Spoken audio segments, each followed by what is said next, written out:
Extraído del libro Historias reales de espantos y aparecidos de Pilar Obón. Capítulo 4. La casa de piedra. En Valle de Bravo, en el Estado de México, existe una casa que tiene una extraña historia. Es de piedra, como muchas por ahí, pero no se parece a ninguna otra. Todavía la gente del lugar se persigna cuando tiene que pasar frente a ella. Nuestra historia comienza hará unos 20 años, cuando Rolando Trigos decidió hacer realidad su sueño de tanto tiempo y comprar una casa en Valle, donde poder ir los fines de semana con su esposa, Marisa, y sus dos hijos, Mauricio y Rolando Jr. Buscando por su cuenta, se fijó en aquella casa abandonada, de la cual colgaba un oxidado letrero de "Se vende". Le llamó la atención el hecho de que la gente se hiciera cruces al pasar frente al zaguán. Preguntando, le dijeron que en aquella casa se había cometido un crimen y que estaba embrujada. La gente decía que un hombre avaro, muy rico, había sido asesinado por sus sirvientes para robarle una olla de oro que, según rumores, tenía escondida ahí.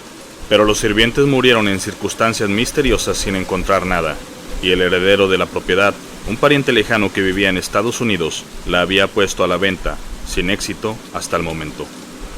La gente juraba que se oían ruidos extraños en esa casa y que a veces algún trasnochador había visto merodear por ahí al espectro de un hombre viejo que traspasaba el muro de piedra y entraba en el lugar.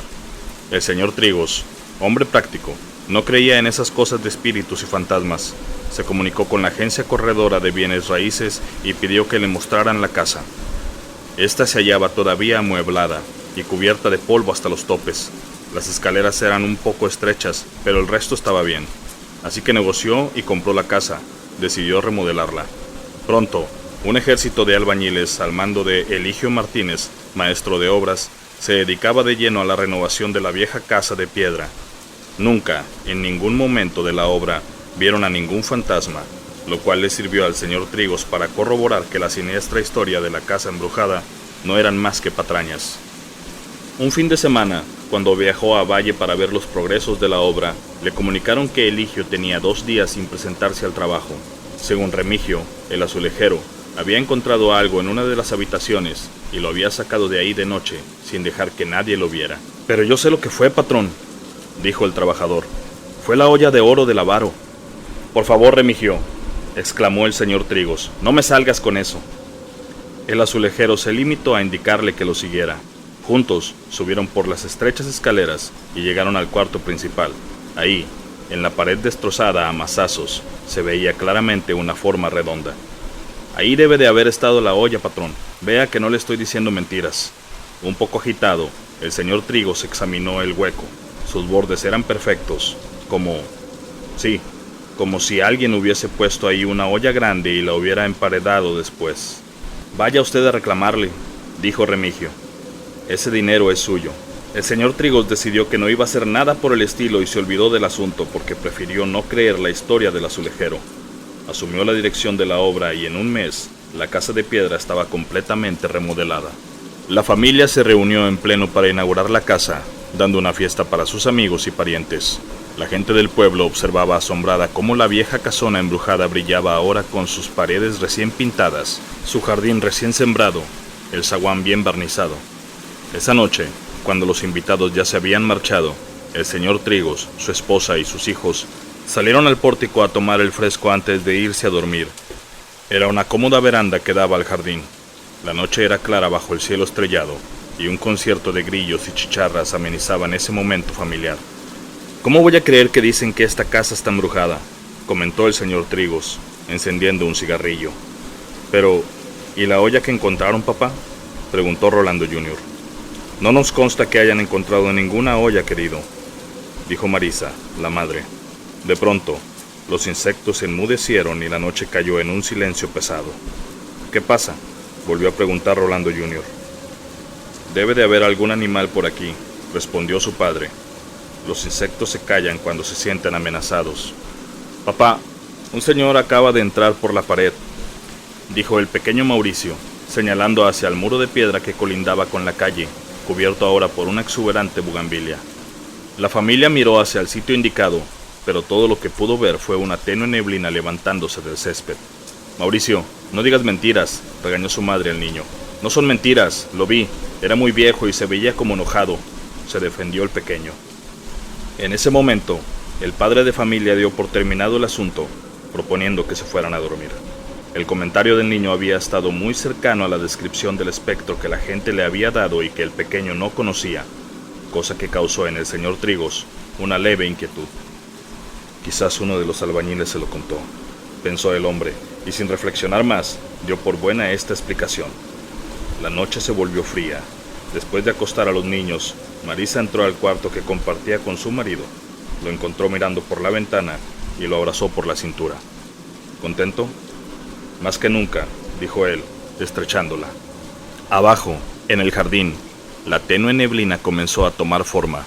La luz de la habitación del matrimonio Trigos se apagó. Una hora más tarde, fueron despertados por gritos aterrorizados. ¡Mamá! ¡Papá! ¡Auxilio! Se levantaron presurosos y en unos segundos cruzaron el corredor que los separaba del cuarto de los niños. Rolando Jr. estaba pegado a la pared, blanco como una hoja de papel, mirando impotente a la cama de Mauricio, que se sacudía violentamente, mientras el niño, aterrado, hacía lo posible por no caer. El señor Trigos se precipitó hacia la cama y arrancó a su hijo de ahí. En cuanto lo hizo, volvió la calma. La familia se reunió en un rincón del cuarto y Mauricio dijo, con un hilo de voz: «Fue el fantasma, papá, te lo juro, él movió mi cama». Quizás por primera vez en su vida, el señor Trigos se quedó sin palabras. No había una explicación racional para lo que acababa de suceder. Sorpresivamente, cuando menos para él, fue su esposa quien tomó cartas en el asunto. «Espectro, déjanos en paz, no vuelvas a tocar a mis hijos», gritó mientras su esposo la miraba asombrado. «Marisa, no vas a creer que...» En ese momento, una de las ventanas que según el señor Trigos había cerrado perfectamente unas horas antes, se abrió con violencia. El aire helado de la noche penetró la habitación, llevando con él una especie de nube de neblina, y ahí, ante sus ojos, la neblina se materializó en la forma de un espectro muy anciano que, de pronto, se lanzó hacia ellos. «¡Resistan! No puede hacernos nada», advirtió Marisa. El espectro los atravesó, una corriente fría y húmeda que pasó como un fragmento de pesadilla, para perderse en el muro posterior. Hoy, 20 años después, la familia Trigos sigue yendo a su casa de piedra. Todos han visto al triste fantasma del avaro subir por las estrechas escaleras, entrar por el muro del jardín, desaparecer en las paredes como una sombra. Nunca más se ha portado violento. Ellos han aprendido a convivir con él y ya no les importa que la gente al pasar por la casa de piedra se siga santiguando. Pero, ¿qué fue de Eligio, el maestro de obras?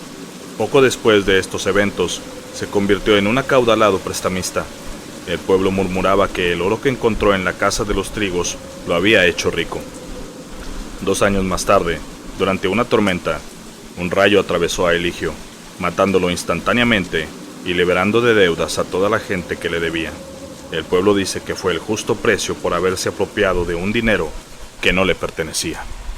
Si te gustó la historia, no olvides comentar, darle like y compartirlo con alguien más. Suscríbete y dale click a la campanita. Y recuerda, el que no creas no significa que no exista. Mi nombre es César García y esto es Araña Blanca.